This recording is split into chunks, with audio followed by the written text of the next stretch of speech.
여러분 한 주간 평안하셨습니까? 네, 다들 김장 열심히 하고 계시던데 피곤하지 않으세요? 네, 우리 이렇게 예배 드릴 수 있는 것이 얼마나 감사한지 모르겠습니다.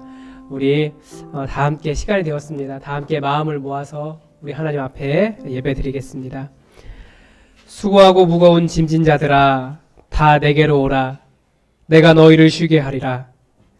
나는 마음이 온유하고 겸손하니 나의 멍에를 메고 내게 배우라.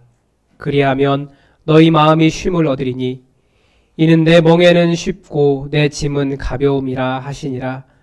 하나님은 영이시니 예배하는 자는 영과 진리로 예배할지니라. 아멘.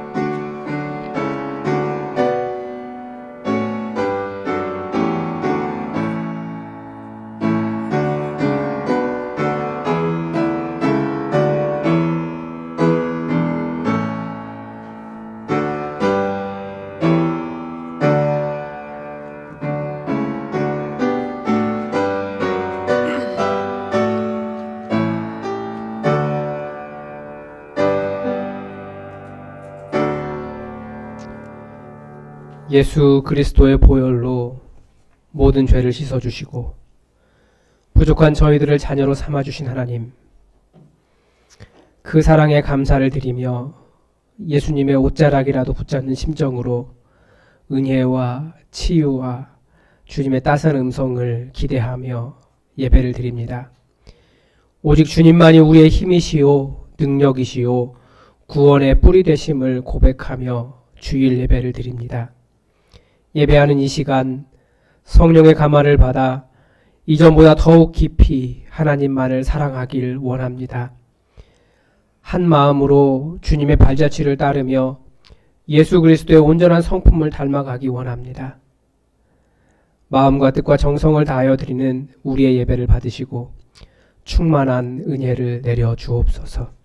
예수님의 이름으로 기원하옵나이다. 아멘.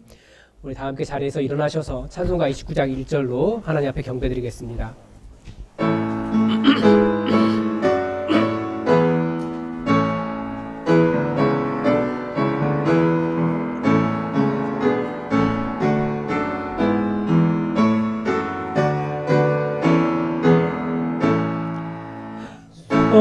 성도여 다 함께 할렐루야 아멘.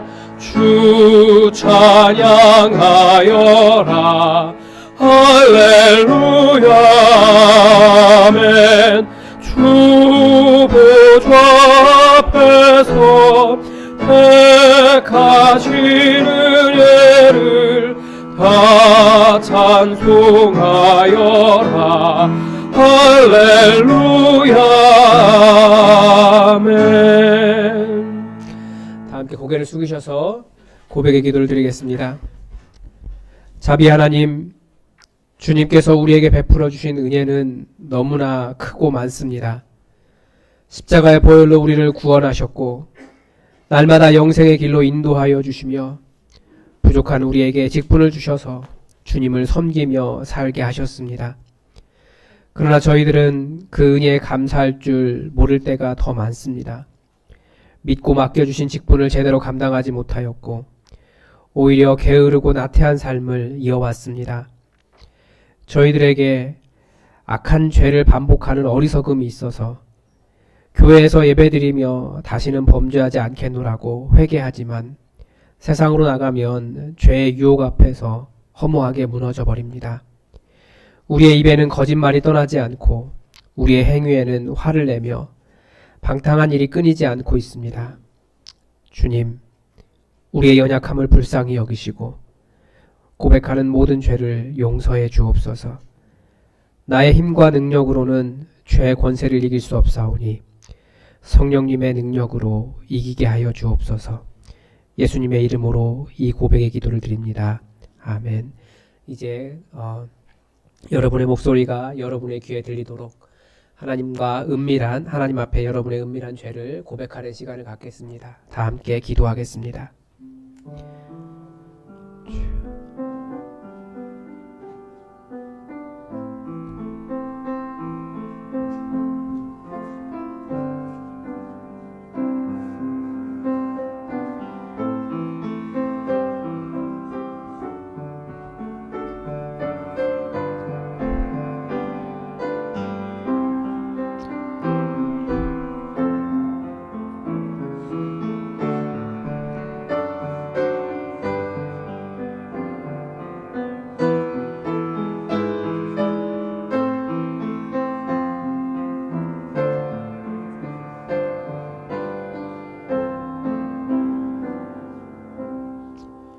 여기에 우리의 죄를 용서하시는 하나님의 말씀이 있습니다.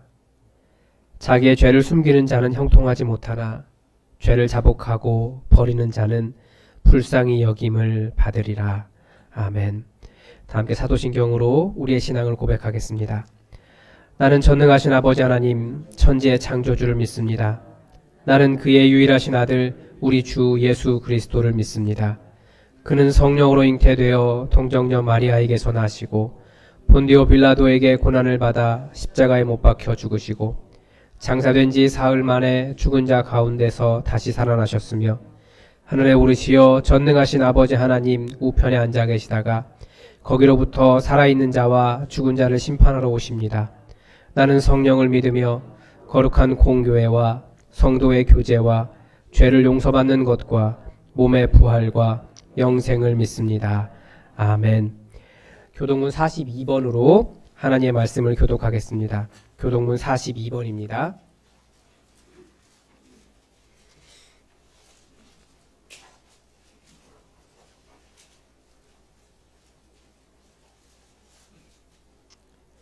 새 노래로 여호와께 찬송하라.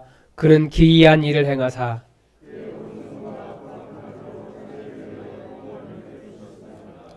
여호와께서 그의 구원을 알게 하시며 그가 이스라엘의 집에 베푸신 인자와 성실을 기억하셨으므로 온 땅이여 여호와께 즐거이 소리칠지어다. 수금으로 여호와를 노래하라. 나팔과 호각 소리로 왕이신 여호와 앞에 즐겁게 소리칠지어다.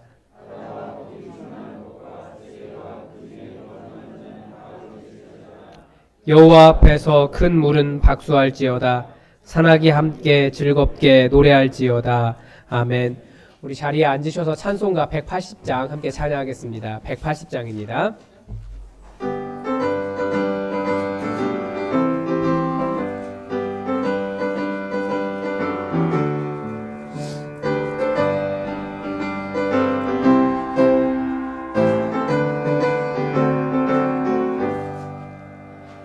하나님의 나팔 소리 전지 진동할 때에 예수 영광 중에 구름 타시고 천사들을 세계 만국 모든 곳에 보내어 구원 얻은 성도들을 모으리.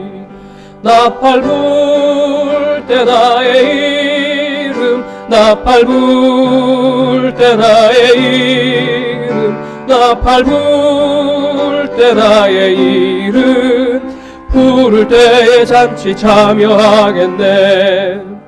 무덤 속에 잠자는 자 그때 다시 일어나 영화로운 부활 승리 얻으리. 주가 택한 모든 성도 구름 타고 올라가 공중에서 주의 얼굴 배우리. 나팔 불 때 나의 이름 나팔 불 때 나의 이름 나팔 불 때 나의 이름 부를 때에 잔치 참여하겠네. 주님 다시 오실 날을 우리 알 수 없으니 항상 기도하고 깨어 있어서 기쁨으로 보좌 앞에 우리 나가서도록 그때까지 참고 기다리겠네. 나팔 불 때 나의 이름 나팔 불 때 나의 이름 나팔 불 때 나의 이름 부를 때에 잔치 참여.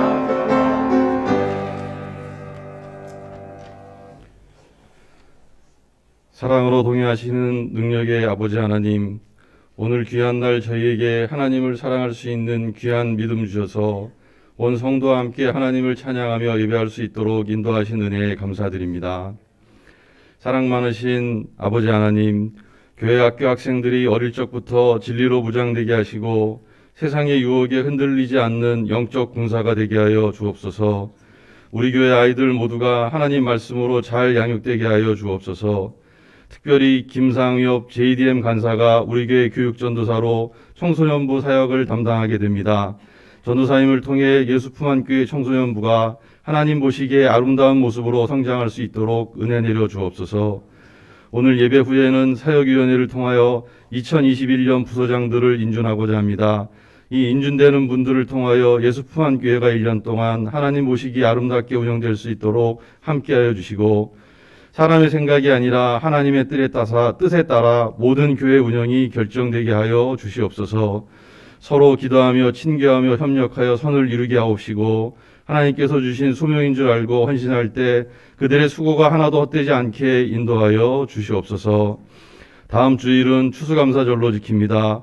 코로나19로 인하여 어려울 때이지만 여전히 우리와 동행하시는 하나님의 은혜를 감사하게 하여 주시옵소서.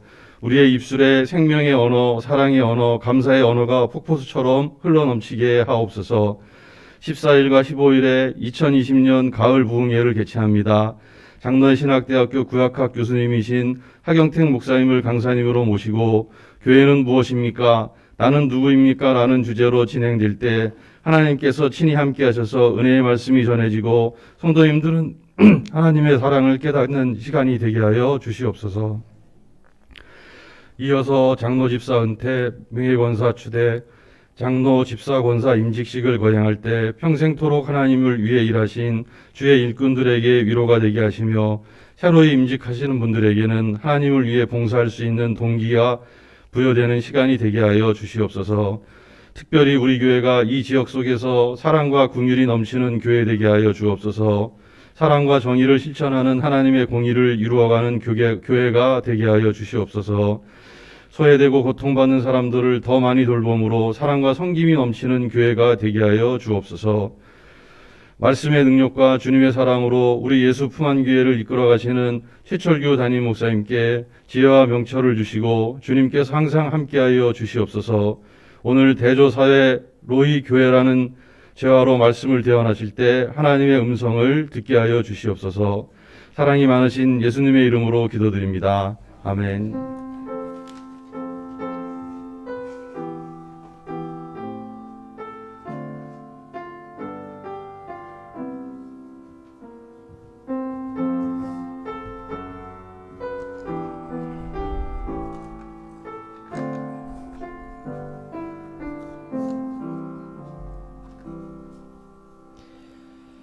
네, 여러분 오늘도 잘 오셨습니다. 우리 서로 전호자를 살피시면서 반갑게 인사하시겠습니다. 잘 오셨습니다. 네, 환영합니다. 네, 네, 잘 오셨습니다. 네, 교회 소식 말씀드리겠습니다. 오늘 우리 예수 품안 교회에 오신 모든 분들을 주님의 이름으로 축복하고 환영합니다. 잘 오셨습니다. 오늘 2부 예배 후에 예배당에서 2021년도 각 부서장 인준을 위해서 사역위원회로 모이겠습니다. 항존직 직분자들께서는 모두 참석해 주시기 바랍니다. 다음 주일은 추수감사절로 지킵니다. 저희가 올해 코로나 바이러스와 또 긴 장마로 인해서 큰 어려움을 겪었지만 여전히 우리와 동행하시는 하나님의 은혜를 감사하며 함께 기도하며 그렇게 예배했으면 좋겠습니다. 그리고 JDM의 김상엽 간사님이 우리 교회 청소년부 교육전사님으로 사역을 담당하기로 하셨습니다. 아직 청소년부가 출범을 안 했지만 여러분들 출범할 수 있도록 기도해 주시고 또 마음속에 그런 부담이 있으시죠. 내가 청소년부의 교사가 되어야겠다. 우리 아이들을 말씀으로 길러야겠다. 그런 부담이 가득하신 분들 기도하면서 또 교사로 헌신해 주시기 바랍니다. 곧 교사 모집을 하겠습니다. 그리고 2020년도 가을 부흥회를 개최합니다. 언제냐면 돌아오는 토요일 저녁 7시입니다. 그리고 다음 주 주일 예배 때도 하는데 주일 예배가 그래서 11시나 9시가 아니라 10시 반에 한 번 있습니다. 여러분 시간 혼동하지 마시고 꼭 참석해 주시고, 그리고 공간이 좁고 또 아이들이 있는 집안도 있으시잖아요. 그래서 저희가 지금 교육관 이쪽이죠. 교육관, 가델리 플레이 하는 교육관과 드림관에 본당이 실시간으로 영상이 나갈 수 있도록 설비를 했습니다. 그러니까 여러분들 아이와 함께 예배 드리시는 분들은 가델리 플레이로 가시면 함께 아이들과 예배 드릴 수 있고, 또 공간이 부족해도 드림관 사용할 수 있습니다. 여러분 함께 참여해 주시기 바랍니다. 하경택 목사님과 통화를 했는데 목사님이 기대하고 있다고 하면서 함께 기도하고 계신다고 그렇게 말씀하셨습니다. 여러분 우리도 함께 기도하는 마음으로 기도하면서 기다렸으면 좋겠습니다. 그리고 또 15일 오후 3시에 다음 주 주일입니다. 오후 3시에 예배당에서 장로 집사님 은퇴식, 명예권사님 추대식, 장로 집사 권사 임직식을 거행하려고 합니다. 여러분 기억하시고 함께 참석해서 축하해 주시고 예식에 앞서서 오후 2시에 예배당에서 먼저 사전 촬영이 있겠습니다. 관계되신 분들은 참여해 주시기 바랍니다. 그리고 은퇴 추대 임직자에게 다들 우리가 마음을 전하고 싶잖아요. 그런데 그런 모든 것들은 다 우리 마음의 선물로 대신하는 걸로 했습니다. 여러분 잘 기억해 주시기 바랍니다. 그리고 이호성 집사님, 원정희 집사님께서 지난주에 우리 교회에 등록하셨습니다. 일부 예배 왔다 가셨어요. 여러분 누구인지 아시죠? 이은영 집사님 어머니 아버지이십니다. 오랫동안 우리 교회에 오기를 사모하셨는데 오셨습니다. 여러분이 크게 환영해 주시고 그리고 한 공동체를 이룰 수 있도록 함께 기도해 주시기 바랍니다. 우리 말씀 함께 보겠습니다. 오늘 우리에게 주신 하나님 말씀은 마가복음 9장 30절에서 37절까지의 말씀입니다. 마가복음 9장 30절에서 37절까지의 말씀입니다. 우리 하나님의 말씀을 다 함께 받들어 읽겠습니다. 그곳을 떠나 갈릴리 가운데로 지날새 예수께서 아무에게도 알리고자 아니하시니 이는 제자들을 가르치시며 또 인자가 사람들의 손에 넘겨져 죽임을 당하고 죽은 지 3일 만에 살아나리라는 것을 말씀하셨기 때문이더라. 그러나 제자들은 이 말씀을 깨닫지 못하고 묻기도 두려워하더라. 가버나움에 이르러 집에 계실새 제자들에게 물으시되 너희가 길에서 서로 토론한 것이 무엇이냐 하시되 그들이 잠잠하니 이는 길에서 서로 누가 크냐 하고 쟁론하였습니다. 예수께서 앉으사 12 제자를 불러서 이르시되 누구든지 첫째가 되고자 하면 뭇 사람의 끝이 되며 뭇 사람을 섬기는 자가 되어야 하리라 하시고 어린아이 하나를 데려다가 그들 가운데 세우시고 안으시며 제자들에게 이르시되 누구든지 내 이름으로 이런 어린아이 하나를 영접하면 곧 나를 영접함이요 누구든지 나를 영접하면 나를 영접함이 아니요 나를 보내신 이를 영접함이니라. 아멘. 우리 다 함께 일어나셔서 찬송가 93장으로 말씀을 주신 하나님 앞에 감사드리겠습니다. 93장입니다.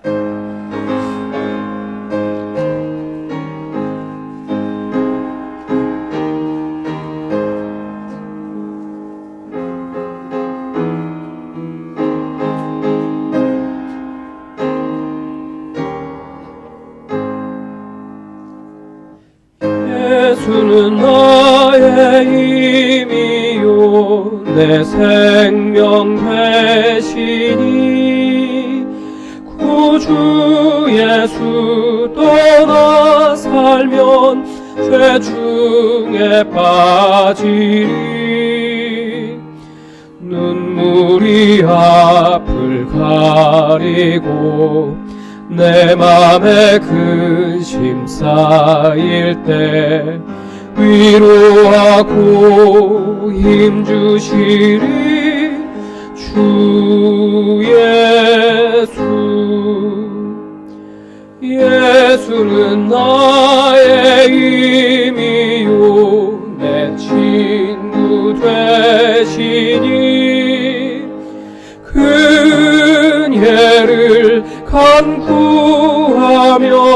풍성히 받으리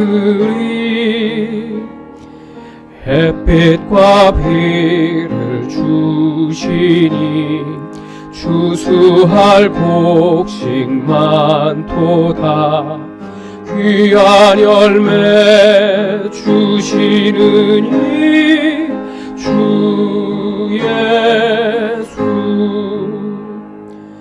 예수는 나의 힘이요 내 친구 되시니 그 명령을 준행하여 늘 충성하겠네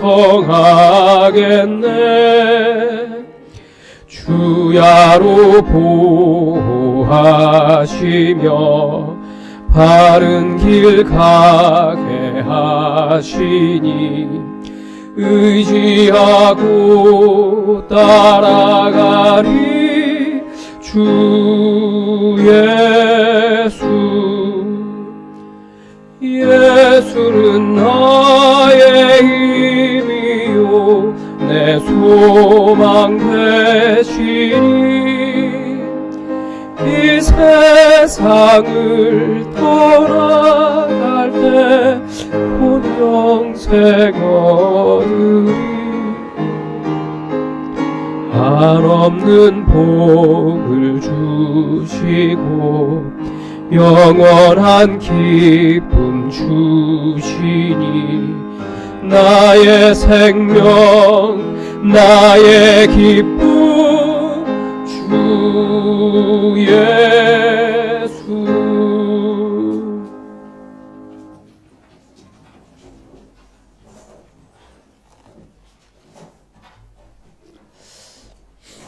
제가 설교하면서 가끔씩 복음주의와 에큐메니칼이라는 단어를 사용한 적이 있습니다. 이 단어가 주는 착각 때문에 그런지 이 복음주의 하면 좋은 것이라는 생각이 들고 에큐메니칼 하면 왠지 이상한 것이라는 생각이 들죠. 저는 대학 시절에 캠퍼스 선교단체를 했는데 그 선교단체도 복음주의 학생운동이었습니다. 그런데 신대원에 가보니까 장신대에는 에큐메니칼이라 그러는 거예요. 이게 뭐지? 다 어차피 복음 아닌가? 라는 생각을 했습니다. 그러니까 예수님은 둘로 나뉘지 않으셨는데 이 복음과 교회가 일종의 자기의 진영을 가지고 있다라는 거예요. 복음주의 진영과 에큐메니칼 진영. 사실은 어떻게 둘로 나뉘겠습니까? 복음주의 안에 에큐메니칼이 있고 에큐메니칼 안에 복음주의가 들어 있습니다. 이 둘을 구분하는 결정적인 차이는 뭐냐면 사람들에게 어떻게 복음을 전할 것인가 그리고 어떻게 구원을 받게 할까에 대한 방법론의 문제입니다. 복음주의라고 말하지만 사실 우리가 다 복음주의 안에 있어요. 우리는 다 복음주의 안에서 배웠습니다. 복음주의는 어떻게 해야 되냐면 사람이 회심해야 됩니다. 어떻게 회심합니까? 우리 사형리를 다 알고 계시죠? 하나님은 우리를 너무나 사랑하세요. 그런데 죄가 있어서 하나님과 우리 사이에 담을 내었고 갈라져 있기 때문에 우리가 죄를 회개할 때 예수님께서 십자가 위에서 그 죄의 문제를 해결하셨기 때문에 우리가 예수님을 영접하고 죄를 회개할 때 우리가 구원을 받는다. 하나님의 영광에 이를 수 있다. 하나님의 사랑이 우리에게 온다. 이게 바로 복음주의의 구원의 도식입니다. 그래서 생각해보면 우리가 다 그 안에서 복음을 영접했고 예수님을 영접했고 예수 믿는 사람이라고 이야기하고 또 회개하고 그렇게 예수 믿는 사람이 되었습니다. 그렇게 예수님 영접하고 난 다음에 뭐라고 말합니까? 난 구원받았어. 나의 구원은 확실해. 라고 이렇게 믿지 않습니까? 그래서 이 복음주의의 구조 안에서는 어떻게 하냐면 복음을 전하기 위해서 다른 사람에게 찾아가야 돼요. 개인적으로 찾아가서 그 사람에게 복음을 설명하고 그리고 그 사람이 영접할 수 있도록 도와주고 영접기도 하면 영접했다. 이 사람이 이제 믿는 사람이다. 이렇게 하잖아요. 그런데 에큐메니칼은 어떻게 복음을 전하냐면 일종의 좀 사회운동과 비슷한 점이 있습니다. 이 땅 전체를 하나님 나라로 만들면 그 세상 안에 들어와 있는 모든 사람은 다 예수 믿는 사람이 되는 것 아니냐 이런 입장이에요.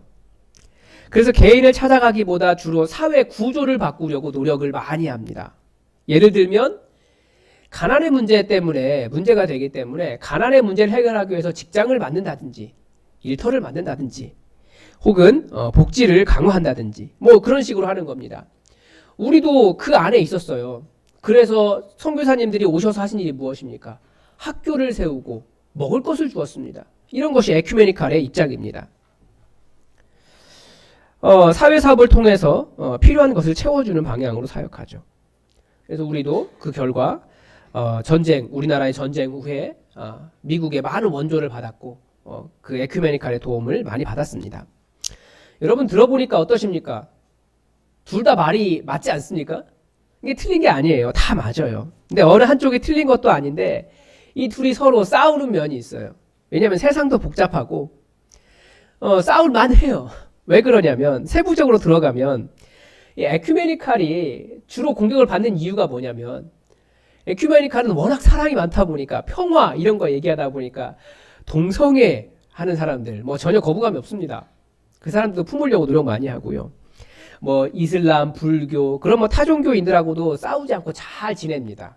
왜냐하면 평화가 더 중요하기 때문에.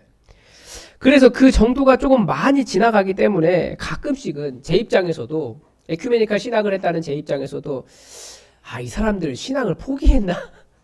성경을 포기했나? 이런 생각이 들 정도로 극단적으로 가기까지도 합니다. 반대로 복음주의가 공격받는 이유는 참 안타까운 일인데 순수 복음이라고 말하면서 복음을 지킨다고 말하는데 굉장히 이기적이에요. 우리나라의 이 복음주의는 물론 전 세계가 비슷한데요. 약간 교회의 부패의 문제와도 연결이 되어 있습니다. 이 말을 하다 보니까 말이 점점 많아지는데요. 이렇게 말할 수 있는 건 저이기 때문에 할 수 있는 거예요. 저는 복음주의 학생운동을 기반으로 해서 에큐메니칼 신학을 했기 때문에 두 개를 다 이해하면서 하는 얘기입니다. 이 복음주의권 교회들이 교회 부패 문제에 있어서 좀 관대한 이유는 대표적인 것이 교회 세습의 문제입니다. 복음주의권 교회들 중에 교회 세습을 반대하는 교단이 아무도 없어요. 반면에 그 에큐메니칼 진영에서는 기를 쓰고 반대합니다. 교회가 개인의 것이 아니잖아요. 반대로 복음주의권은 아버지가 교회를 이만큼 키우라고 고생했는데 아들이 다음에 이어가면 얼마나 좋냐라고 이 문제에서 반대하는 것에 대해서 오히려 이상하게 생각합니다. 아들이 교회를 물려받아서 아버지의 노후를 편하게 해줘야지 왜 그것을 네가 거절하느냐 그렇게 욕먹더라고요. 제 친구 중에 한 사람이 거절했거든요. 이게 왜 그럴까요? 이 복음주의가 가진 구원의 개인성 때문에 그렇습니다. 아까 말씀드린 복음주의의 구원의 도식에 의하면 교회 세습한다고 해서 구원 못 받습니까? 그 구조 속에서는 그 사형리 속에서는 구원 못 받는다는 말이 없어요. 저는 시편 17편을 근거로 해서 교회 세습은 죄다 하나님의 것을 자기의 것인 양 사용하는 것이다 라고 죄라고 말하지만 오히려 인간적으로 아버지에 이어 아들이 한 목회지를 섬기는 것이 더 은혜로울 수도 있고 그 헌신이 더 영광인 면도 있습니다. 알아요.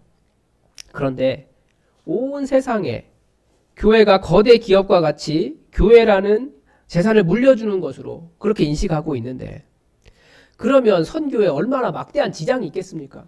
그것 때문에 안 된다라고 이야기하는 거예요. 또 교회라고 하는 것은 누군가의 소유가 아니에요. 누군가 물려주고 그럴 수 있는 게 아니에요. 우리 모두가 다 교회에서 첫 번째 개념이 교회는 총유한다고 그러거든요. 우리 모두가 다 n분의 1의 권리를 가지고 있어요. 그게 교회입니다. 이렇게 말하니까 마치 복음주의는 굉장히 나쁜 것 이렇게 들리기도 하는데 그런 게 아니고 우리가 다 복음주의 안에 있다니까요. 그런 위험성이 있다라고 말씀드리는 겁니다. 오해하지 마십시오. 다음에 기회가 되면 에큐메니칼이 왜 나쁜가를 이야기하겠습니다. 이 복음주의가 반성하고 열심히 노력하고 있는데도 아직도 그 한계를 벗어나지 못해요. 그 한계가 뭐라고요? 구원의 개인성. 틀린 말이 아닙니다. 하나님의 다스리심도 결국 누구 안에서 일어납니까? 우리 개인 안에서 일어나요. 개인의 마음속에서. 세속 역사는 세속 역사대로 사탄을 따라가고 하나님 없는 방향으로 가지만 그러나 하나님은 그 역사 속에서 우리를 예수 믿게 하시려고 우리의 삶의 여정을 개인적으로 다 인도해 오고 계세요. 구원의 역사를 이루십니다. 그런데 이게 사실은 지난 1900년대 전 세계 교회를 뒤덮고 있었던 복음의 구조입니다. 왜냐하면 지난 세기 초에 1900년대 초에 독일의 하르낙이라고 하는 신학자가 가르친 복음의 본질이라는 책에서 영향을 받아서 전 세계가 이 영향을 받았습니다. 구원은 개인적이라는 거예요. 그런데 이게 또 어디서 나오는 거냐면 민주주의의 발달과 관련이 있습니다. 민주주의의 발달 안에 개인주의가 들어있잖아요. 개인의 자유를 굉장히 중요시하는 것이 민주주의이지 않습니까? 그래서 실제로 교회의 역사가 오래된 나라들을 보면 그 나라들은 민주화되어 있고 또 개인주의가 발달되어 있습니다. 우리나라도 교회의 전파와 함께 민주주의가 발달했고 이제는 그 단계를 넘어서 개인주의로 이렇게 진행되고 있습니다. 자유가 점점 진행되면 개인주의로 가죠. 그리고 실제로 서구 사회에서도 나라고 하는 개념을 맨 처음 세상에 가르쳐준 사람이 바로 종교개혁자 마틴 루터입니다. 왜 그랬냐면 그 전에는 군주가 로만 카톨릭이다 라고 말하면 그 밑에 있는 모든 영주 안에 속한 사람들은 다 로만 카톨릭이었어요. 그런데 종교개혁을 하면서 마틴 루터가 너희가 하나님 앞에 서 있는 사람 아니냐, 단독자로서 스스로 복음을 점검하고 자기가 믿는지를 분명하게 점검하고 그렇게 해서 하나님 앞에 서서 구원의 감격을 가져야 된다, 구원받는 사람이 되어야 된다 라고 말하는 것이 마틴 루터거든요. 그래서 민주주의가 종교개혁에서부터 시작했고 거기서 개인주의가 더 발달을 했습니다. 그래서 그만큼 복음의 개인성, 교회를 왔다 가기만 하는 사람이 아니라 하나님 앞에서 진정으로 복음을 영접한 개인적으로 하나님을 만나는 체험, 그 신앙 매우 중요한 거예요. 그러나 복음의 역사가 회심과 은혜가 개인적이라고 해도 신앙은 절대 개인적인 것이 아닙니다. 대표적인 단어가 뭡니까? 교회라고 하는 단어예요. 교회는 그 단어 자체가 공동체를 의미합니다. 부름받은 사람들의 모임이에요. 무엇을 위해서 부름받았습니까? 이게 사명이라고 하죠. 우리는 영적인 가족으로 부름받았어요. 그래서 예수님이 뭐라고 말씀하셨냐면 하나님의 뜻을 따르는 사람이 내 어머니고 내 자매고 내 누이다, 내 형제다 라고 말씀하셨어요. 그래서 그런 영적인 가족으로 부름받았습니다. 또 성령 안에서 하나를 이루라고 친교, 교제로도 부름받았어요. 그러니까 우리들은 서로 만나고 대화하고 놀고 하는 것도 우리가 부름받은 사명이에요. 그리고 무엇보다 하나님을 예배하라고 우리는 예배 공동체로 부름받았습니다. 또 함께 예수 그리스도의 가르침을 전하고 배우고 가르치는 공동체, 그런 교회로 부름받았습니다. 그러니까 신앙의 결단은 매우 개인적일 수 있지만 개인 안에서 일어나는 하나님의 역사가 강력하지만 성령님께서 개인의 삶의 여정을 이끄셔서 예수 믿게 하시는 역사가 풍성하게 일어나서 우리가 예수 믿게 되었지만 우리는 결국 그 모든 과정을 통해서 공동체로 부름받았다라는 겁니다.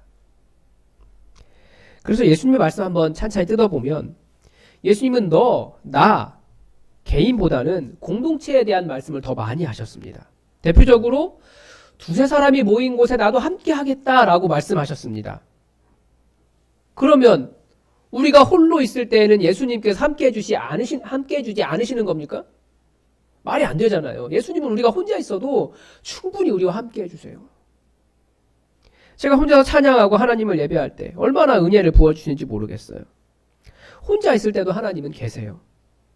그러니까 예수님은 교회라는 공동체, 이것을 말씀하고 싶으셨던 거예요. 또 예수님 그분 자체가 홀로 부족함이 하나도 없으신 하나님 아닙니까? 그런데도 예수님은 제자들을 부르셔서 그들을 가르치셨고 제자들과 함께 사역하셨습니다. 그리고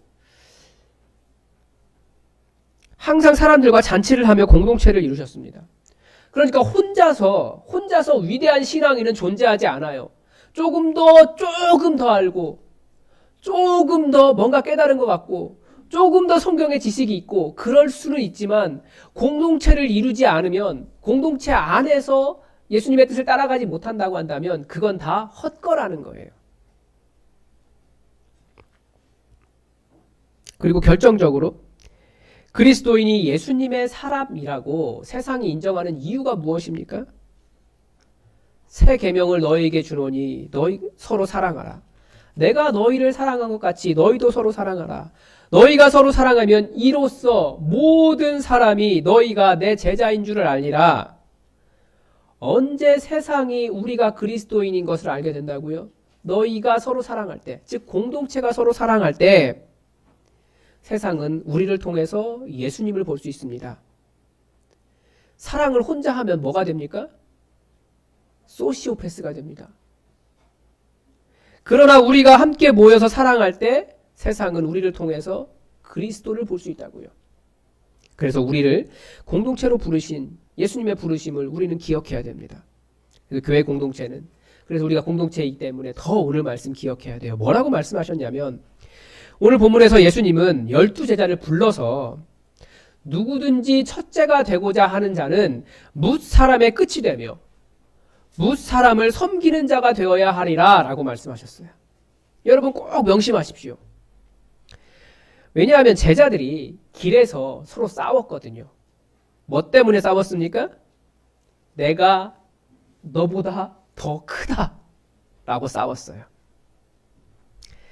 근데 그 본문이 굉장히 재밌는 대조를 해줘요. 뭐냐면 예수님께서 제자들에게 질문하셨던 장소가 어디입니까? 집입니다. 제자들은 어디에서 싸웠습니까? 길 위에서 싸웠습니다. 우리는 예수님의 집에 대해서 별로 관심이 없는데 사실 이전까지 예수님은 집에서 많은 가르침을 주셨습니다. 그런데 이제는 예수님께서 집을 떠나 길 위에 서십니다. 왜 예수님께서 길을 떠나셨습니까? 바로 앞 본문에서 말하는 것처럼 예수님께서 사람들의 손에 넘겨서 죽임을 당하고 죽은 지 3일 만에 부활해야 될 그 십자가를 향해서 십자가를 지러가는 길을 가시는 겁니다. 그래서 예수님은 그 길 위에서 예수님의 사명, 그 죽음과 부활에 대해서 말씀하고 계셨는데 제자들은 그 길 위에서 그 길이 시작되는 첫 발걸음부터 누가 더 크냐 논쟁하고 싸웠다라는 거예요. 예수님에게 그 길은 다른 사람을 구원하기 위해 십자가에서 죽으러 가는 사명의 길이었습니다. 그런데 제자들에게는 그 길이 어떤 길이었습니까? 누가 더 크냐? 자기를 과시하는 길이었고 다른 사람 위에 서는 방법이었고 출세의 길이었고 자신의 이름과 업적을 남기는 길이었다라는 거예요. 그래서 그 길 위에서 누가 더 크냐 서로 논쟁하는 것이 예수님이 얼마나 마음이 아프셨을지 우리는 알 수 있습니다. 그런 말 하잖아요. 교회 안에 세상이 들어오면 안 된다고요. 그 세상이 무엇입니까? 세상은 끊임없이 내가 너보다 더 크다. 내가 너보다 더 높다. 내가 너보다 더 낫다. 내가 너보다 더 부하다. 내가 너보다 더 많이 한다. 내가 너보다 더 잘 산다. 우리 교회가 너네 교회보다 더 크다. 이 말을 들을 때마다 제가 좀 자존심이 상하는데 우리 목사님이 너네 목사님보다 더 잘생겼다. 그런 비교들이 교회가 사명을 향해서 가는 것이 아니라 그 예수님은 사명을 향해서 우리를 부르셨는데 우리는 그 길 위에서 헛된 논쟁하고 있는 거라는 겁니다. 그것이 그런 비교가 교회가 존재하는 이유, 예수 그리스도의 몸을 이루고 서로 사랑하며 복음을 전하며 예배하는 일을 할 수 없게 합니다. 그래서 예수님은 우리에게 뭐라고 말씀하셨습니까? 누구든지 첫째가 되고자 하는 자는 뭇사람의 끝이 되어야 한다. 뭇사람을 섬기는 자가 되어야 하리라. 이 뭇사람이라고 하면 많은 사람 정도로 생각하잖아요. 근데 그게 아니고 원어에는 모든 사람입니다. 그러니까 그리스도인은 모든 사람의 끝이 되는 겁니다. 예수님의 공동체, 이 교회의 공동체는 우리가 서로 모든 사람의 끝이 되는 겁니다. 그리고 모든 사람을 섬기는 자가 되어야 합니다. 그게 예수님의 가르치심입니다. 교회는 그런 곳이다. 누가 더 크냐라고 하는 논쟁을 우리말로 바꾸면 뭐가 될까요? 여기 왜 이렇게 불편해? 불평을 갖는 거예요. 왜 나에게 이렇게 대우해? 왜 나한테 이런 일 시켜? 내가 왜? 뭐 이런 것들. 그런 속마음들이 바로 내가 너보다 더 커. 내가 너에게 그런 대우를 받을 사람이 아니야. 이렇게 말하는 곳이에요. 그런 마음을 드러내는 진심입니다. 그리고 그런 말들이 바로 우리가 사명을 향해 가는 사람이 아니라 나를 위한 길을 걷고 있다라고 하는 것을 보여줍니다. 그러면 어떻게 하는 것이 사명을 이루는 섬김입니까? 37절에 예수님은 이렇게 말씀하셨습니다. 누구든지 내 이름으로 이런 어린아이 하나를 영접하면 곧 나를 영접함이요. 누구든지 나를 영접하면 나를 영접함이 아니요 나를 보내신 이를 영접함이니라. 예수님께서 어린아이를 예로 드셨습니다. 왜 어린아이일까요? 오병이여 그러니까 빵 5개와 물고기 2마리로 5,000명을 먹이신 오병이어 사건의 끝에 뭐라고 기록되어 있는지 아십니까? 남자만 5,000명이었다. 이렇게 기록하고 있습니다. 그러니까 당시에 여자와 어린아이는 사람이 아니었다. 뭐 이런 의미에 더 가까워요. 그래서 예수님은 그 당시 문화 속에서 사람 취급을 받지 못했던 그 어린아이 하나를 세우시고 이렇게 작고 연약하며 사람 대우받지 못하고 어린아이는 또 뭐가 문제가 있습니까? 돈을 못 벌어와요. 그래도 그 어린아이를 영접하는 것이 곧 예수님을 영접하는 것이다. 그렇게 가르쳐 주셨습니다. 한번 생각해 보십시오. 어느 조직이든지 대우받는 사람은 누굽니까? 네, 직설적으로 말하면 좀 가지신 분들이에요. 그러면 우리는 어떤 사람을 예수님의 이름으로 영접해야 되겠습니까? 좀 없으신 분들이에요. 그런 사람, 돈 안 되는 사람을 영접하면 되는 겁니다. 그게 교회라는 공동체를 이루기 위한 사명의 길을 걷는 겁니다. 제가 청년 시절에 다녔던 교회에 아주 유명한 일화가 있습니다. 복도에서 말씀하신 걸 다 들었기 때문에 그래요. 그때 담임 목사님께서 김 목사님이셨습니다. 근데 그분이 설교 중에 맨날 난 청년들을 너무 사랑해 라고 말씀하셨어요. 그래서 그 뒤에 사실 붙는 말이 더 있어요. 누구보다도 사랑해. 청년들을 너무 사랑해라고 말씀하시면 그래서 이제 그 주변에 대학들이 많았는데 주변에는 대학들이 전부 다 이제 그 교회로 모이기 시작했어요. 제가 보기에 특별히 그 목사님이 해준 건 없는데 설교 시간에 내가 너희들 너무 사랑한다 라고만 말씀하셨는데 대학생들이 모이더라고요. 그런데 그러면 그런 설교를 하면 장로님들이 복도에서 뭐 다 지나갈 때 들리게 얘기하는 거예요. 이 돈도 안 되는 것들이 많이도 모여있네. 그런데요, 불과 5년도 되지 않아서 그 교회가 건축을 했습니다. 굉장히 그 당시에 굉장히 크게 건축했어요. 또 IMF IMF 시작할 때는 IMF가 아니었는데 중간에 IMF를 맞았죠. 그런데 그 교회를 재건축하는데 그 돈도 안 되는 청년들이 큰일을 했습니다. 왜냐하면 청년들이 5년 지나니까 다들 뭐가 되는 거예요? 직장인이 되고 돈을 벌어오는 거죠. 돈 되는 사람들이 된 거예요.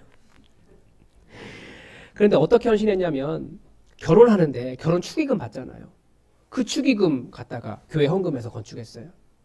자기 살려고 전셋집 들어가려고 했는데 그 돈 빼다가 교회 헌금하면서 그 돈도 안 되는 것들이 건축했어요. 굉장히 크게 건축했어요. 어린아이란 바로 그런 의미입니다. 나에게 도움이 안 되고 우리 공동체에도 별로 도움이 안 되는 것 같고 그럴 수 있어요. 그러나 그 사람을 예수님 영접하듯이 사랑하고 품어주고 용납하고 예수님 하신 것처럼 안아주라는 거예요. 실제적으로 가면 굉장히 어려워질 수 있겠죠? 그런데 예수님이 그 일을 하신 거예요. 그게 사명의 길을 가는 예수님의 공동체인 겁니다. 그게 우리 교회예요. 그런데 우리는 착각하는 게 있더라고요. 제가 좀 그래요. 저는 키가 좀 작잖아요. 그래 제가 착각하는 게 있습니다. 굉장히 겸손한 사람인 줄 알아요. 그래서 담임 목사가 되니까 자꾸 사람들이 저에게 의견을 물어보시더라고요. 그래서 저는 제가 막 시켜도 되는 사람인 줄 알았어요. 여러분이 존중해 주는 것을 은혜로 알아야 되는데 그걸 잘 모르더라고요. 그래서 아까도 시작하기 전에 이 물컵 들고 잠깐 기도했습니다. 이거 챙겨주는 것도 굉장히 감사한 일이거든요. 이거 아무나 할 수 있는 거 아니에요. 그런데 어느 날은 왜 없지? 그런 생각을 할 때가 있어요. 그만큼 높아진 거죠. 우리가 그런 시간이 지나고 직분이 높아지고 내가 여기에 익숙해지면 어느 순간 섬기려고 하기보다 대우받으려고 하는 걸 그런 걸 당연하게 생각한다라는 거예요. 그건 사명의 길이 아닙니다.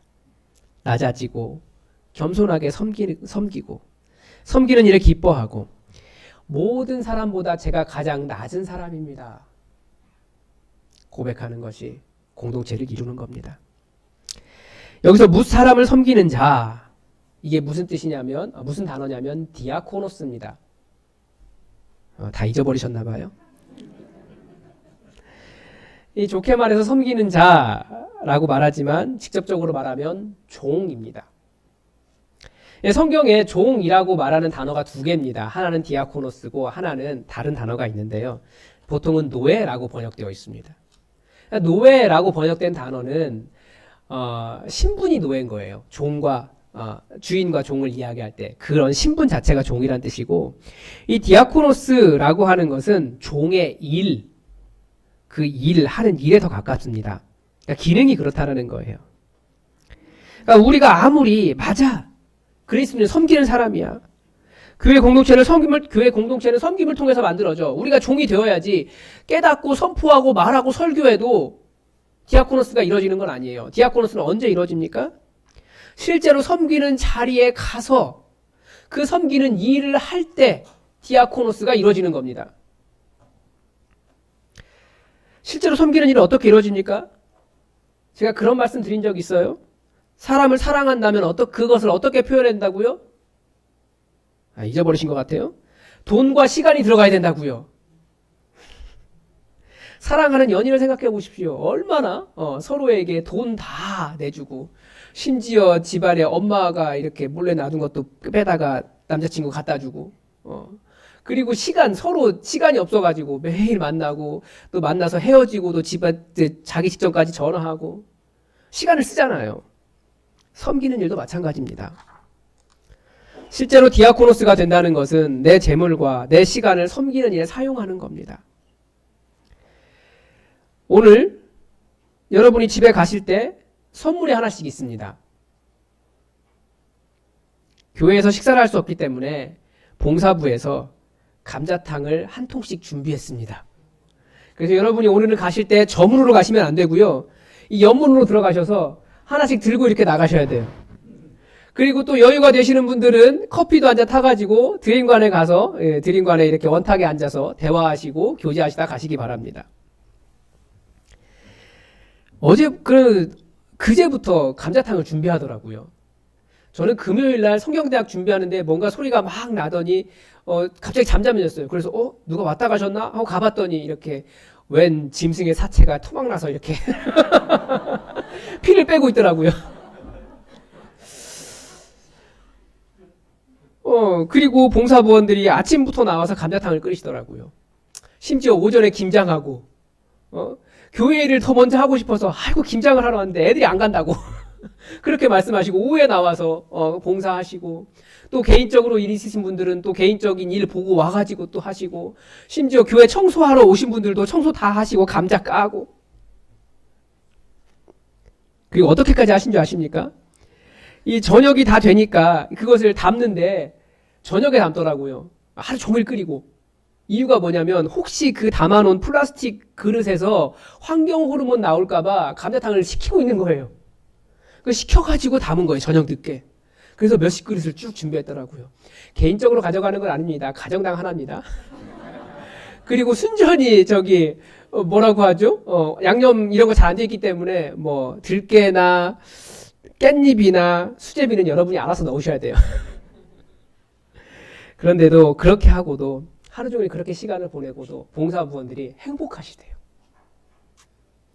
그 섬김을 통해서 공동체가 이루어진 것입니다.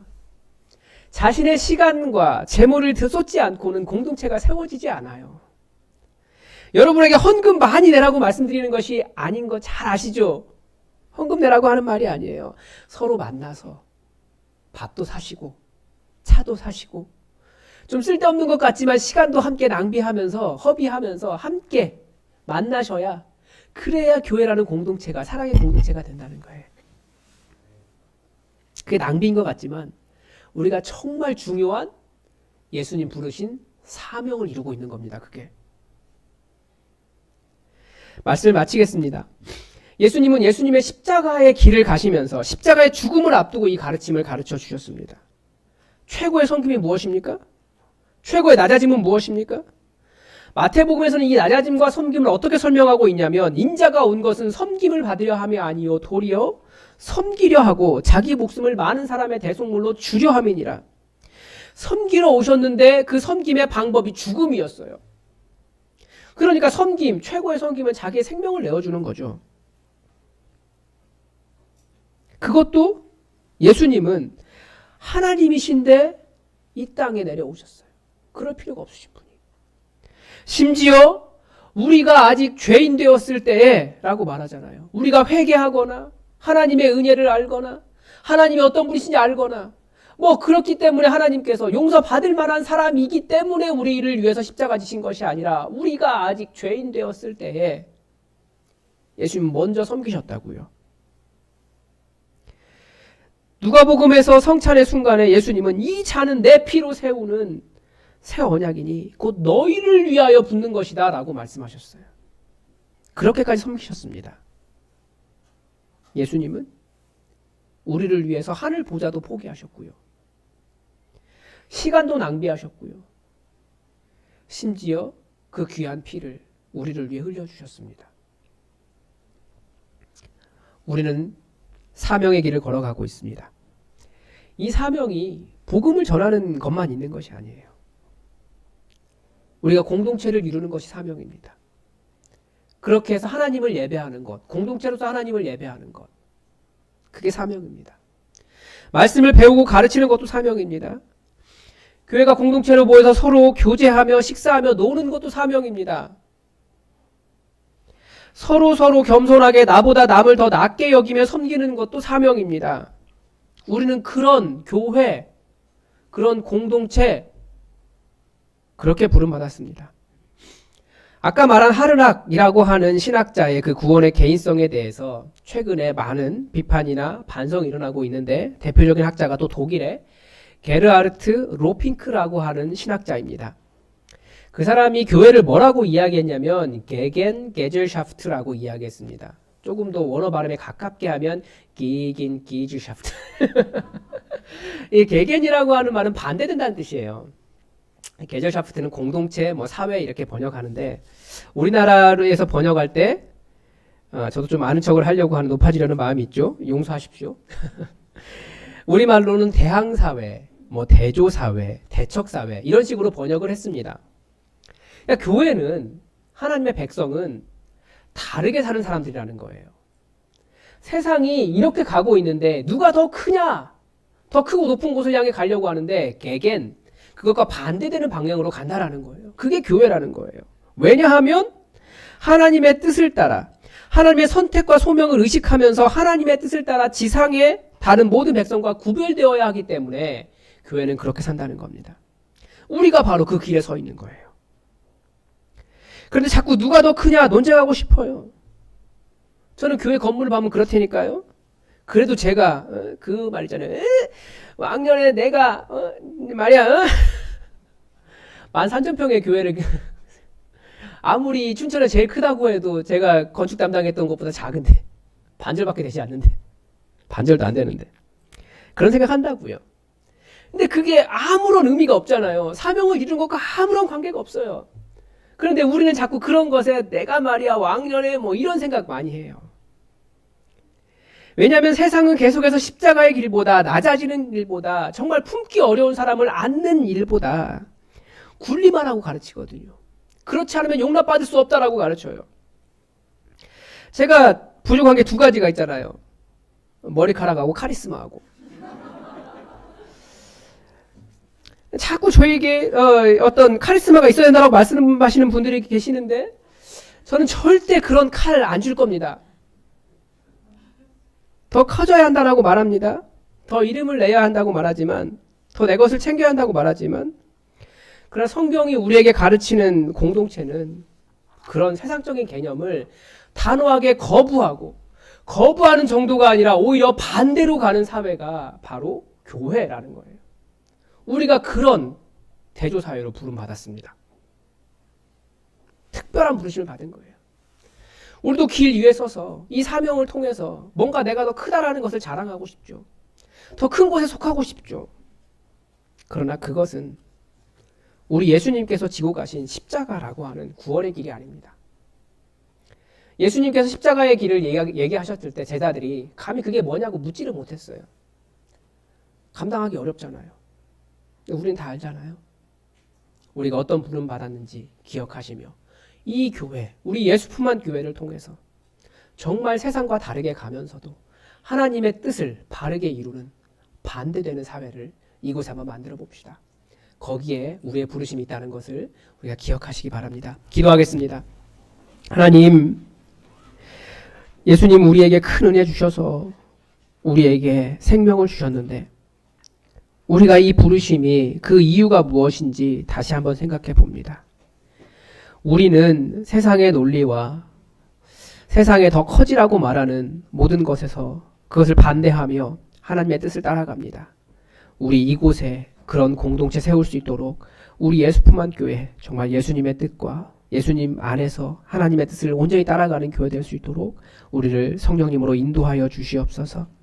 우리 마음을 더욱더 겸손케 하시고 모든 사람의 끝이 되며 모든 사람을 섬기는 자가 되게 하시고 우리에게 아무런 도움이 되지 않는다 할지라도 안고 품으며 하나의 공동체를 이뤄갈 수 있도록 우리와 함께하여 주시옵소서. 주님의 가르침을 다시 한번 마음속에 새기며 예수 그리스도의 이름으로 기도드립니다. 아멘. 우리 다 함께 찬송가 461장 찬양하겠습니다.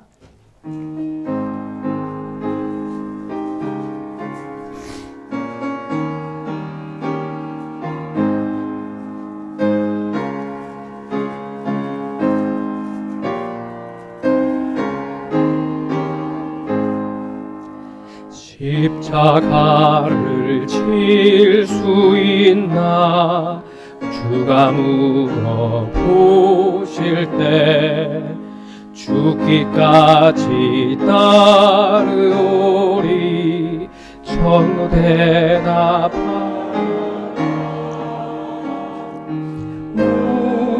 우리의 심령 주의 것이니 주님의 형상 만드소서. 주인도 따라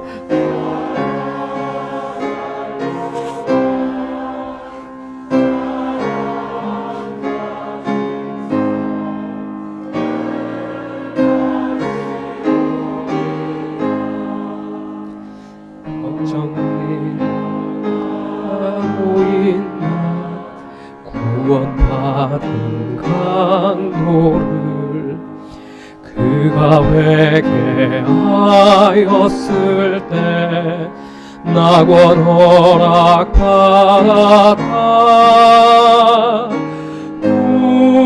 우리의 심령 주의 것이니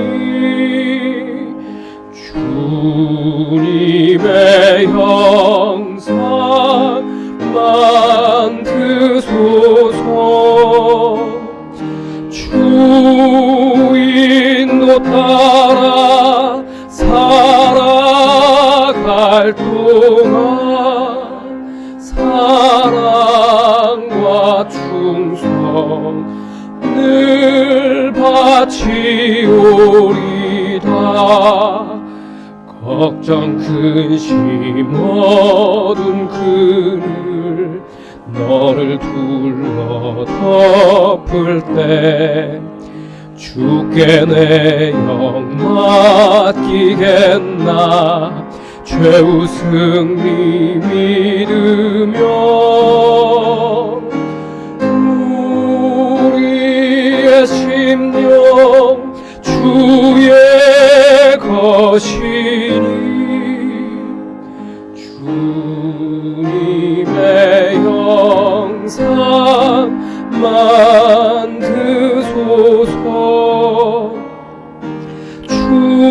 주인도 따라 살아갈 동안 사랑과 충성 늘 바치오리다.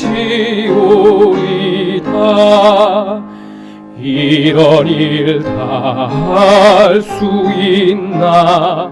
주가 물어보실 때 용감한 자 바울처럼 선뜻 대답하리라.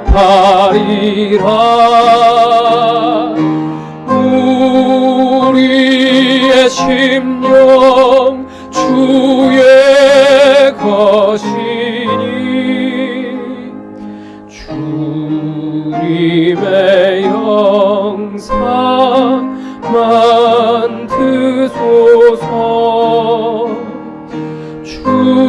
주인도 따라 살아갈 동안 사랑과 충성 늘 바치오리다.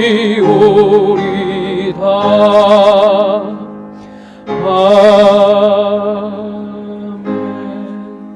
다 함께 일어나셔서 찬송가 50장 1절을 부르시면서 하나님 앞에 예물 드리겠습니다.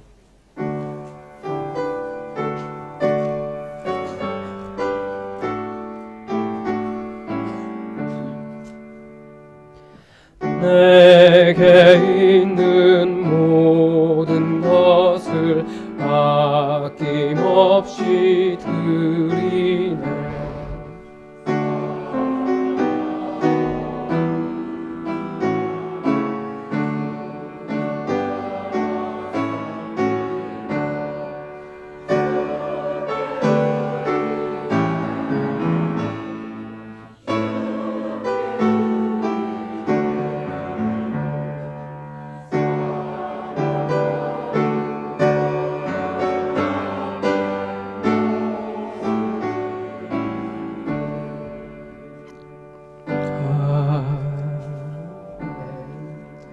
드리신 예물 위해 기도하겠습니다. 하나님, 아버지 앞에 드리는 이 정직한 마음과 모든 것을 주님께서 주셨기 때문에 눈물 흘리면서도 감사하다고 드리는 이 예물, 아버지께서 그 마음 다 아시죠? 아버지, 정직하게 드린 모든 예물 위에 복 내려 주시고 약속하신 대로 하늘문을 여시고 우리의 창고에 쌓을 곳이 없도록 가득가득 부어 주시옵소서. 하나님의 은혜를 바라보지만 우리의 삶의 형편이 참 쉽지 않습니다. 눈물 흘릴 때가 많고 그래도 한 달을 살게 해주신 하나님께 감사드리며 또 하루하루를 주님을 의지하오니 주의 이름 부를 때마다 우리를 채워주시고 필요를 공급하여 주시며 하나님께서 우리의 따스한 아버지 되어주시는 것을, 정말 모든 것이 풍성하신 아버지 되어주시는 것을 우리 삶이 깨달아 알 수 있도록 도와주시옵소서. 부인할 수 없는 놀라운 역사로 우리 삶을 채우시길 원하며 오늘도 아버지께 드리고 싶은 마음은 간절하지만 다하지 못하는 그 연약한 인생을 기억하여 주셔서 아버지, 예수님께서 어린아이를 안으셨듯이 그 영혼 안으시고 그의 삶의 형편을 헤아려 주시며 삶이 어렵지 않도록 하나님 손잡아 주시옵소서. 이 드린 예물이 하나님 나라 위에 크게 사용되기를 간절히 원하오며 예수님의 이름으로 축복하며 봉헌 기도드립니다. 아멘. 우리 함께 찬송가 338장 함께 찬양하겠습니다.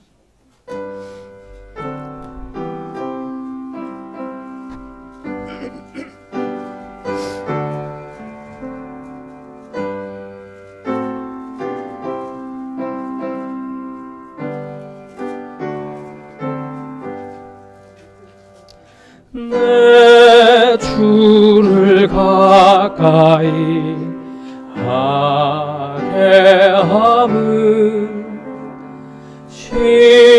십자가 짐 같은 고생이라. 내 일생 소원은 늘 찬송하면서 주께 더 나아가기 원합니다. 내 고생하는 것 옛 야곱이 돌베개 베고 잠 같습니다. 꿈에도 소원이 늘 찬송하면서 주께 더 나아가기 원합니다. 천성에 가는 길 험하여도 생명길 되나니 은혜로다. 천사 날 부르니 늘 찬송하면서 주께 더 나아가기 원합니다.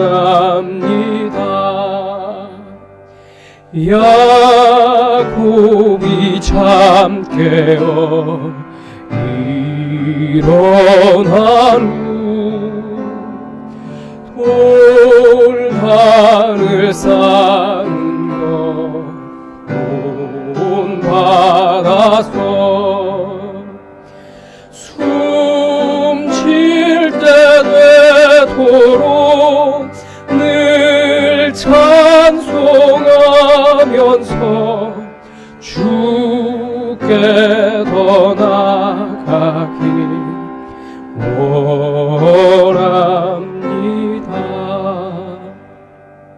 아멘.